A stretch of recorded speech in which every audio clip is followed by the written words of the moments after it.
तो ये स्टोरी जो है ये कॉन्टिन्यूएशन में है। चुड़ैल की स्टोरी जो आपने पार्ट देखा था पार्ट 1, उसके कॉन्टिन्यूएशन में है। आपको दिखाई दे रहा होगा वो पार्ट। अगर आपने अभी तक उस वाले पार्ट को चेकआउट नहीं किया है तो पहले आप उस पार्ट को देखें, ये मेरी आपसे गुजारिश रहेगी, और उसी के बाद आप इस सेकंड पार्ट पे स्विच करें।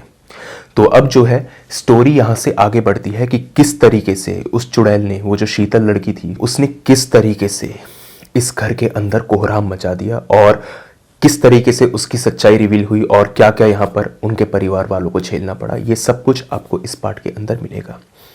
तो ज़्यादा टाइम वेस्ट ना करते हुए मैं इस पार्ट के अंदर आगे बढ़ता हूँ। तो अब कहीं ना कहीं स्मृति को इस बात का पूरा शक हो चुका था कि जो शीतल है वो कोई नॉर्मल लड़की नहीं है, वो यहाँ पर एक चुड़ैल है। उनको एक शक था, लेकिन अभी भी कहीं ना कहीं उन्हें इस चीज़ को लेकर के कंफर्मेशन नहीं थी। वो अपनी दोस्त से पूछती है कि आखिर मैं इस चीज़ को कंफर्म कैसे करूं। तो उनकी दोस्त कहती है कि अगर किसी तरीके से उसके पैरों के ऊपर यहाँ पर गंगा जल फेंक दिया जाए तो जो उसके पैर हैं वो यहाँ पर हमें दिखाई दे जाएंगे और उसकी जो सच्चाई है यहाँ पे रिवील हो जाएगी कि वो चुड़ैल है या नहीं। और जो गंगा जल है उसको यहाँ पे ग्रहण नहीं करेगी अगर आप उसको पिलाना चाहोगे तो इधर जो थी स्मृति इस बात को समझ चुकी थी कि उन्हें यहाँ पे क्या करना है। उन्होंने अपनी दोस्त की बात को बहुत तवज्जो दिया और उन्होंने ठान लिया था कि किसी भी तरीके से वो शीतल के पैरों पर यहाँ पर गंगा जल का छिड़काव करेंगी और देखेंगी कि सच में वो कोई चुड़ैल है या फिर ये उनका सिर्फ एक वहम ही है। खैर उनको सपने वगैरह तो सब आए ही थे और उन्होंने देखा भी था कि सपने में किसी औरत ने उनको यहाँ पर बोला था कि तू मेरे मामले में दखल अंदाजी मत कर, नहीं तो तू जानती नहीं कि तेरा हश्र कितना ज़्यादा बुरा होगा। ये उन्होंने देखा था, लेकिन कहीं ना कहीं अभी भी एक डाउट ज़रूर था। फिर वो जब अपने घर पर वापस आती हैं तो अपने घर परिवार के सभी सदस्यों को यहाँ पर गंगा जल पिलाती हैं। उन्होंने सोचा कि मैं अपने भाई को भी यहाँ पर गंगा जल पिलाऊंगी। तो जब वो अपने भाई की तरफ यहाँ पर बढ़ी और भाई को वो गंगा जल पिलाने लगी तो उनके भाई ने यहाँ पर गंगा जल को फेंक दिया। उसने कहा मैं गंगा जल को ग्रहण नहीं करूंगा, मेरी तबीयत काफ़ी ख़राब है। इधर स्मृति को काफ़ी अजीब लगा था क्योंकि उनका भाई इस तरीके से बिहेव नहीं करता था और गंगा जल जैसी चीज़ को वो कभी भी झटकता नहीं था या फेंकना तो बहुत दूर की बात थी, वो कभी भी ऐसा नहीं करता था। इधर उन्हें बहुत अजीब लगा और उन्होंने सोचा कि कल वो इधर शीतल के पैरों पर गंगा जल को छिड़केंगी। अगर उनका भाई इसको ग्रहण नहीं कर रहा है तो कोई बात नहीं। शक कहीं ना कहीं जो था उनका हकीकत में तब्दील हो रहा था। अगले दिन वो यहाँ पर शीतल को देखती हैं जो उन्हें बेहद गुस्से भरी नजरों से देख रही थी, उन्हें घूर रही थी और ऐसे घूर रही थी मानो आज वो उन्हें खा जाएंगी। वो ऐसे घूर रही थी। शीतल के पास हो जाती हैं और शीतल को कहती हैं कि तुम इस गंगा जल को ग्रहण करो। इतने में ही शीतल जो होती हैं वो अपना असली रूप स्मृति के सामने रिवील कर देती हैं। वो कहती हैं तुझे क्या लगता है इस गंगा जल से या तेरे जितने भी ये टोटके हैं इनसे तू मुझे भगा देगी? तू जानना चाहती थी ना मैं कौन हूँ, मेरा असली रूप देखना चाहती थी ना तू। सपने में मैंने तुझे एक अंदाज़ा दिया था कि तेरे साथ क्या हो सकता है। अब तू देख मैं तेरा क्या करती हूँ। मेरा असली रूप देखना चाहती है ना। वो शीतल जो थी अपना असली रूप यहाँ पर स्मृति के सामने रिवील करती हैं और उनका जो असली रूप था वो इतना भयानक था कि जिसे आज भी जब स्मृति याद करती है तो उनकी रूह कांप जाती है। उस औरत का मुंह जला हुआ था, उसके पैर जले हुए थे और पैर उसके मुड़े हुए थे। इसी के साथ उसके बाल जो थे वो घुटनों तक आ रहे थे और उसकी हाइट जो थी वो एक सामान्य औरत से कहीं ज़्यादा थी। कुछ 6.5-7 फीट की उसकी हाइट रही होगी। वो इधर स्मृति को कहती है मैं तेरे परिवार का कभी भी बुरा नहीं चाहती थी। मैंने तेरे भाई से प्यार किया है, तरुण से मैंने प्यार किया है और उसने भी ऐसा ही किया है। मेरे साथ शादी करी है उसने, मुझे ब्याह करके लाया है। वो मेरे साथ ही जाएगा। तू क्या, कोई भी ताकत, इस दुनिया की कोई भी ताकत मुझे रोक नहीं सकती। अगर तू दोबारा से मेरे सामने आई और तूने अपने भाई को रोकने की कोशिश करी तो सिर्फ तेरा भाई नहीं मरेगा, उसके साथ साथ तेरे इस घर के सारे सदस्य मरते चले जाएंगे। और अगर तुझे विश्वास नहीं होता तो आजमा के देख ले। इस मोमेंट पर स्मृति बहुत ज़्यादा डर चुकी थी। अब उन्हें सिर्फ और सिर्फ अपने भाई का ही ख्याल था। उनके भाई की तबीयत दिन प्रतिदिन बिगड़ती जा रही थी। शादी की डेट यहाँ पर पास आए जा रही थी। कुछ यहाँ पर 3-4 दिन ही रहे होंगे शादी को। और शादी लगभग यहाँ पर सर पर आ चुकी थी। और इस वक्त पर जो उनके घर वाले थे वो शादी की तैयारियों में जुट चुके थे। लेकिन अब जो थी स्मृति, वो अपने घर वालों को कहती है कि आप अभी शादी की बात ना कीजिए, मुझे आपसे कोई ज़रूरी बात करनी है। घर वाले कहते हैं ऐसी कौन सी ज़रूरी बात है जो तुम्हें करनी है। वो कहती है कि शीतल एक औरत नहीं, एक चुड़ैल है। जैसे ही स्मृति की मम्मी इस बात को सुनती हैं, वो स्मृति को बहुत तेज डांटना शुरू कर देती है। कहती क्यों तुझे उस लड़की से इतनी खुंदक है, क्या बिगाड़ दिया उसने तेरा? अगर उसके पैर नहीं दिखते तो इसका मतलब वो चुड़ैल है, अगर उसके बाल हमेशा बंधे रहते तो इसका मतलब चुड़ैल है। ऐसे तो इस दुनिया की सारी औरतें चुड़ैल होंगी, क्योंकि न जाने कितनी औरतों के यहां पर पैर नहीं दिखते। कुछ सोच समझ के बोला कर बेटा, क्यों उस औरत से इतनी चिढ़ती है, क्या बिगाड़ा है उसने तेरा? वो कहती है मम्मी आपको भाई की बिगड़ती हुई हालत नहीं दिखती? ये आम कोई बीमारी नहीं है, डॉक्टर इसको नहीं पकड़ पा रहे, आपको क्या लग रहा है कि सब नॉर्मल है? वो चल नहीं पाता, उसके आंखों के नीचे यहां पर डार्क सर्कल आ चुके हैं। ये चीज नॉर्मल नहीं है और आप इसे नॉर्मल मत समझिए। उन्हें भी कहीं ना कहीं लगता है भले से चुड़ैल वाली बात यहां पर गलत हो, लेकिन हाँ, बिगड़ती हालत को हम इग्नोर नहीं कर सकते। सारे डॉक्टर यहां पर फेल हो चुके थे। वो यहां पर जाते हैं और इधर तरुण से पूछते हैं बेटा कुछ 3-4 दिन हो गए, शीतल नहीं दिखती, कहाँ है वो? जैसे वो तरुण से इसके बारे में पूछते हैं, तरुण पीछे देखते हैं और कहते हैं मम्मी वो ना अपने गांव गई है कोई ज़रूरी काम से, और इसलिए वो आ नहीं पाएगी, और अभी कुछ दिनों के बाद शादी के दिन ही वो आएगी। वो कहती है गांव गई है, लेकिन उसने तो कहा था कि उसका तो कोई गांव है ही नहीं, और उसके तो माँ बाप भी मर चुके हैं, कोई उसका इस दुनिया में है ही नहीं। इधर स्मृति बोलती है मम्मी हमने कभी भी उसका घर नहीं देखा, नौकरी वो यहाँ करती है लेकिन उसका घर कहाँ है? तरुण को वो हमेशा रोक दिया करती थी, और कभी भी आपने देखा कि रात होते ही वो औरत अचानक से गायब हो जाया करती थी, वो कभी नहीं दिखती थी, जैसे मानो कि ये दुनिया उसकी हो ही नहीं। उन लोगों को अभी भी इस बात पर विश्वास नहीं था।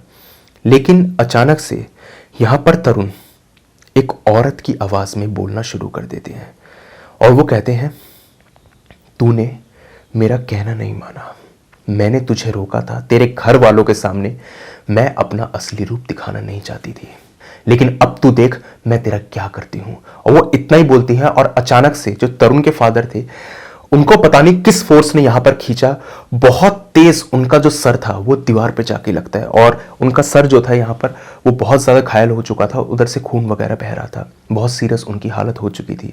ऐसा लग रहा था कि वो बचेंगे नहीं। लेकिन जब उनको डॉक्टर्स के पास लेके जाया जाता है तो बस ये समझ में आता है कि ये जो है बच जाएंगे, और बहुत ही क्रिटिकल उनकी हालत थी, लेकिन वो फिर भी बच गए।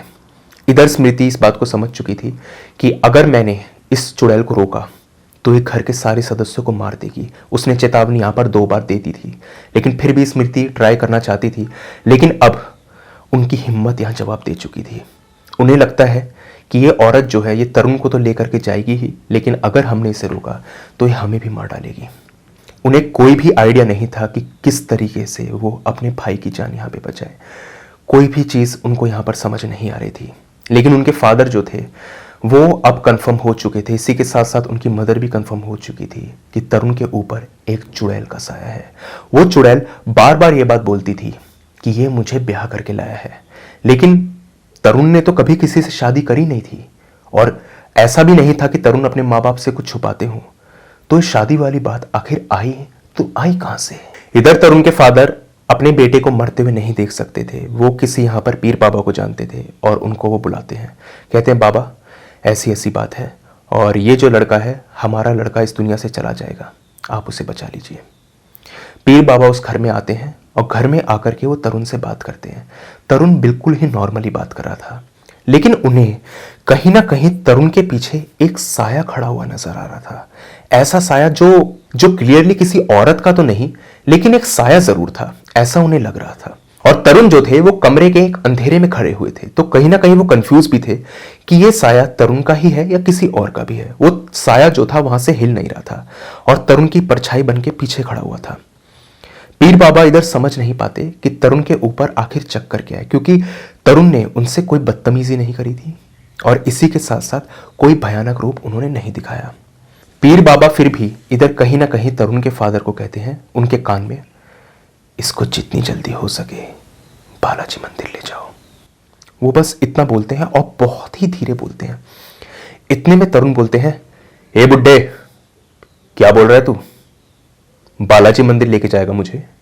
तुझे लगता है तू मुझे बालाजी मंदिर लेके जा पाएगा? और ये जितनी भी बात थी, ये तरुण एक औरत की आवाज में बोल रहे थे। वो कहते हैं, तू कुछ भी कर ले, तू मुझे यहां से हटा नहीं सकता। तुझे अंदाजा नहीं है कि मैं कौन हूं, मैं क्या कर सकती हूं। और अगर तुझे मेरा असली रूप जानना है ना, तो जाकर के पहले अपने परिवार को देख, उनसे पूछ कि मेरा असली रूप क्या है। वो अपने घर परिवार वालों को यहाँ पे कॉल करते हैं और अचानक से जो उनकी वाइफ होती है वो इधर कहती है कि बच्चों की हालत बहुत तेज खराब हो रही है। जैसे तरुण की हालत यहाँ पे खराब हो रही थी, वैसे ही पीर बाबा इधर समझ चुके थे कि ये काम उनके बस का नहीं है। वो हाथ खड़े कर देते हैं और कहते हैं, मैं आपके लड़के की जान नहीं बचा सकता। इस वक्त पर जो हालात है वो काफ़ी कमज़ोर हैं और इधर शादी को भी सिर्फ 2 ही दिन रह गए हैं और मुझे डर है कि 2 दिन के बाद शायद आपका लड़का इस दुनिया में ना रहे। लेकिन कमाल की बात इधर यह है, तरुण की हालत लगातार दिन पे दिन खराब हो रही थी। ना वो चल पा रहे थे, ना वो कुछ खा रहे थे। कल तक जो हेल्दी तरुण थे वो बहुत पतले हो चुके थे, लेकिन चेहरे के ऊपर एक शिकन नहीं, एक घबराहट नहीं, एक उदासी नहीं, कुछ भी नहीं। चेहरे पर एक मुस्कान, और वो मुस्कान ऐसी थी न जाने उनको जैसे जन्नत हासिल हो गई हो। कोई उदासी नहीं थी उनके चेहरे के ऊपर। और ये चीज जो थी ये बहुत अजीब थी, ये नॉर्मल नहीं थी। ये सिलसिला चलता ही रहता था। एक बार जो इधर तरुण की माँ थी वो तरुण से पूछती हैं, बेटा ये शीतल तुझे पहली बार कब मिली थी? तो वो बताते हैं कि मम्मी मुझे तो पहली बार ये यहाँ पर मिली थी और ऐसे ऐसे हुआ था। तो वो कहते हैं, नहीं बेटा, हमें लगता है कि शीतल तुझे कभी पहले मिली होगी, तो पूरी बात विस्तार से बता कि शीतल से तेरी मुलाकात हुई कैसे। तरुण सारी बात बता देते हैं और उन लोगों को इस चीज पर बिलीव हो चुका था कि शीतल इन्हें पहली बार ऑफिस के बाहर ही मिली थी। लेकिन फिर तरुण बोलते हैं कि शीतल ने यह कहा था कि उसने मुझे यहाँ पर हाईवे पर देखा था और वहां पर उसने मुझे पहली बार देखा था। जैसे वो हाईवे की बात सुनते हैं तो वो पूरी की पूरी कहानी यहाँ पे तरुण से जान लेते हैं। तरुण सारा बता देते हैं कि मेरी गाड़ी पंचर हो गई थी, किस तरीके से मैंने पेठा खाया था, उधर एक चारपाई पड़ी हुई थी, वहां पर मैं सो गया था, और ये सारी बातें। खुशबू उनके आसपास घूम रही थी, 7 बार चक्कर लगाए थे। उन्हें लगता है कि जो तरुण है उसको बचाने का सिर्फ एक ही इलाज है कि यहाँ पर जाकर के वहाँ के लोकल लोगों से पूछा जाए। वो वापस उस हाईवे पे जाते हैं और उस हाईवे पर जाकर के उस मैकेनिक से पूछते हैं कि यहाँ का चक्कर क्या है। मैकेनिक ये बात कहता है कि हमें भी कुछ मालूम नहीं है, सिर्फ सुनी सुनाई बातें हैं, कुछ 100-150 साल पहले की बात होगी। ये हाईवे उस वक्त पर बना नहीं था और यहाँ पर जंगल ही था, और कहा जाता था यहाँ पर एक चुड़ैल रहती थी और वो औरत इतनी ज्यादा शक्तिशाली थी कि उसको किसी भी तरीके से यहाँ पर हराया नहीं जा सकता था। और उसने न जाने कितने लोगों की यहाँ पे बलि चढ़ाई, कितने लोगों से उसने यहाँ पर संबंध बनाए, और इसी के साथ साथ वो लोग यहाँ पर मरते चले जाते थे। किसी को नहीं पता कि उसकी मौत कैसे हुई। एक दिन उस जंगल में आग लग गई और उसके बाद वो चुड़ैल भी उधर ही जल करके खाक हो गई। वो घर भी यहाँ पर जल चुका था और कुछ भी उधर बचा हुआ नहीं था, कुछ भी नहीं बचा था। और जब वो चुड़ैल यहाँ पर जल गई थी, उसके बाद में पता नहीं कुछ यहाँ पर 5-7 साल बाद वहां पर एक बड़ा सा पेड़ पैदा हो गया, बड़ा सा पेड़ उग गया। लेकिन आस पड़ोस के लोग ये बात बोलते थे कि उस पेड़ के आसपास उन्हें किसी के चलने की या किसी के बोलने की आवाज सुनाई देती है, लेकिन कभी भी किसी के साथ कोई हादसा नहीं हुआ। पता नहीं आप जो ये बात बोल रहे हैं कि तरुण साहब के साथ ऐसा हो गया, मुझे तो ये चीज अजीब लगती है, क्योंकि हम लोगों के साथ ऐसा कभी नहीं हुआ और वो लोग वहां पर रहा करते थे, कभी भी उनके साथ ऐसा नहीं हुआ था। उन लोगों को ये समझ ही नहीं आ रहा था कि आखिर ये चुड़ैल जो है ये यहाँ पर तरुण के पीछे पड़ी तो पड़ी कैसे। बहुत उन्होंने सोचने की कोशिश की और मैकेनिक इधर ये बात भी बता देता है कि उसको यहाँ पर किसी की चूड़ियां खनकने की आवाज भी सुनाई दी थी कि जब उन्होंने तरुण की गाड़ी को सही करा था और तरुण गाड़ी खोलकर अंदर जा रहे थे तो पहले ऐसा लगा था कि कोई औरत अंदर गई है। उन्हें कुछ समझ नहीं आ रहा था। बाद में जब वो यहाँ पर तरुण से बात करने की कोशिश करते हैं, तरुण से पूछते हैं, तो वो चुड़ैल जो होती है वो तरुण पे हावी होकर के ये बात बोलती है कि मैंने 7 फेरे लिए हैं इसके साथ, मेरा पति है ये, मेरे को ब्याह करके लाया है ये, इसने मेरे साथ शादी करी है। वो शादी कैसे हुई, क्या हुआ, किसी को नहीं पता। आज भी ये एक मिस्ट्री ही है, क्योंकि तरुण ने अपनी तरीके से पूरी स्टोरी बता दी थी और मैकेनिक ने भी ये बात बोली थी कि यहाँ पर जो है एक अनइजीनेस फील जरूर होती है, लेकिन कोई भी पैरानॉर्मल इंसिडेंट नहीं हुआ। वो शादी कैसे हुई और वो क्या कहना चाहती थी ये तो किसी को नहीं पता। लेकिन पीर बाबा जो इधर थे वो काफ़ी ज़्यादा चिंतित थे तरुण की हालत को लेकर के, और तरुण के पेरेंट्स ने यहाँ पर सारी अपनी पाई खर्च कर दी कि किसी भी तरीके से तरुण को बचा लिया जाए। तरुण यहाँ पर बच ही नहीं पा रहे थे। वो खून की उल्टी करते थे, खाना खाना उन्होंने छोड़ दिया था, पानी पीना उन्होंने छोड़ दिया था, सब कुछ उन्होंने छोड़ दिया था। और वो हमेशा बस यही बात बोलते थे कि शीतल मेरे से बेहद प्यार करती है, मैं उसी के साथ हमेशा रहूंगा। और अगर घर वाले कभी इधर तरुण को समझाने की कोशिश करते तो तरुण ही लड़ना शुरू कर देते थे। उन्हें पकड़ करके यहाँ पर कई बार बालाजी मंदिर या फिर बहुत सी जगहों पर लेकर जाने की कोशिश की गई, लेकिन जो तरुण अब तक बेहद कमजोर थे उनमें न जाने कहां से वो शक्ति आ जाती थी कि यहां पर 5-10 लोग भी मिलकर के उनको पकड़ नहीं पाते थे। वो छूट करके भागते थे और किसी को समझ नहीं आता था कि तरुण को यहां पर किस तरीके से लेकर जाया जाए।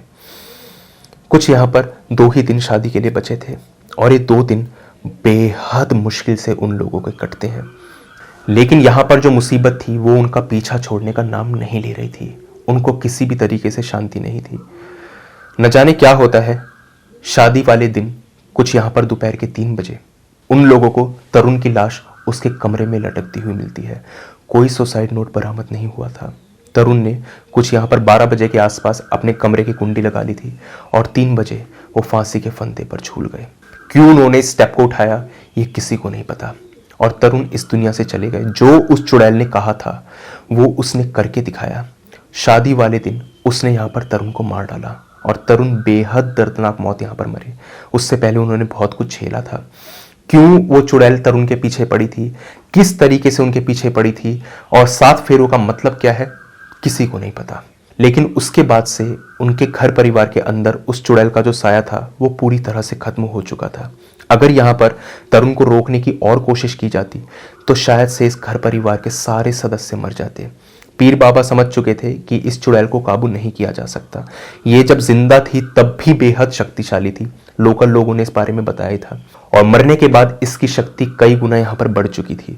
और यहाँ पर पीर बाबा ने भी एक बात बोली थी कि उनका बस ये अंदाजा था कि यहाँ पर जो तरुण था उसने शायद से यहाँ पर सेक्सुअल संबंध इस चुड़ैल के साथ में बनाए थे, जिसके चलते वो इसकी आत्मा से जुड़ चुका था और चाह करके भी लाख कोशिशें करने के बावजूद भी अब वो इससे छुटकारा नहीं पा सकते थे और समय ही इतना कम था कि इस समय के अंदर कुछ भी होना मुमकिन नहीं था।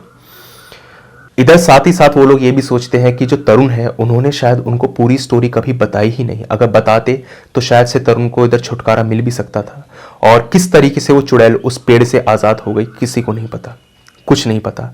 लेकिन जब वो गई उसके बाद जो पीर बाबा की फैमिली थी उसकी भी तबीयत यहाँ पर ठीक हो रहनी शुरू हो गई। लेकिन वो लोग लाख कोशिशों के बाद भी यहाँ पर तरुण को नहीं बचा सके। तरुण की मौत निश्चित थी और बेहद दर्दनाक मौत उनको मिली। आज कुछ 8 साल इस इंसिडेंट को हो चुके हैं, लेकिन फिर भी ये इंसिडेंट उनके दिमाग से नहीं जाता। ये इंसिडेंट जो है जब भी उनको याद आता है उनकी रूह कांप जाती है, उनके रोंगटे खड़े हो जाते हैं और एक अनजान शक्ति न जाने कहां से उनकी ज़िंदगी के अंदर आ गई। किसी ने उनके ऊपर टोटका नहीं किया था, किसी ने कुछ नहीं किया था। वो आई और पूरे के पूरे परिवार को तबाह करके चली गई। एक नौजवान लड़के की जान लेके चली गई। खैर, अब होनी को तो कौन ही डाल सकता है। वो लोग भी सिर्फ रोने के अलावा कुछ नहीं कर सकते थे और वो यहाँ पर तरुण को नहीं बचा सकते थे। बाकी ये तो था पूरा का पूरा इंसिडेंट कि किस तरीके से एक चुड़ैल ने एक पूरे के पूरे घर को यहाँ पर बर्बाद करके रख दिया। वो बार बार कहती थी कि उसने यहाँ पर तरुण से शादी करी है और ये पूरा का पूरा इंसिडेंट था एक चुड़ैल से शादी का। बाकी आप मुझे बताइए कि आपको ये स्टोरी कैसी लगी, अच्छी लगी या बुरी लगी। और इसी के साथ साथ अगर आपके पास में भी कोई ऐसा ही रियल हॉरर और क्रीपी इंसिडेंट है तो आप मेरे साथ मेरी जीमेल आईडी पर शेयर कर सकते हैं या ऊपर आपको दिखाई दे रही होगी। इसी के साथ साथ आप उसे मेरी इंस्टा आईडी पर भी शेयर कर सकते हैं। दोनों का ही लिंक डिस्क्रिप्शन बॉक्स में मैं ड्रॉप कर दूंगा। दोनों ही प्लेटफॉर्म्स में से जिस भी प्लेटफॉर्म पे आप कंफर्टेबल हो वहां पे जाकर के अपनी स्टोरी मेरे साथ साझा कर दीजिए। जैसे ही आपकी स्टोरी मुझे मिलेगी उसके ऊपर अलग से एक सेपरेट वीडियो बना दूंगा विद क्रेडिट्स की आपने मुझे स्टोरी भेजी है। बस रिक्वेस्ट आपसे इतनी है कि जब भी अपनी स्टोरी को भेजें तो जितना डिटेल में हो सकता है उतना डिटेल में भेजिए, ताकि उन इवेंट्स को मैं उसी तरीके से, उसी तमीज़ से लोगों के सामने रख सकूं जिस तरीके से आपने उन्हें मुझे भेजा है। तो बस यही मेरी आपसे गुजारिश है। बाकी आज की वीडियो के अंदर बस इतना ही था। अब मुझे दीजिए इजाज़त, मिलता हूं जल्द ही आपसे एक अगली वीडियो में। तब तक के लिए टेक केयर, गुड बाय।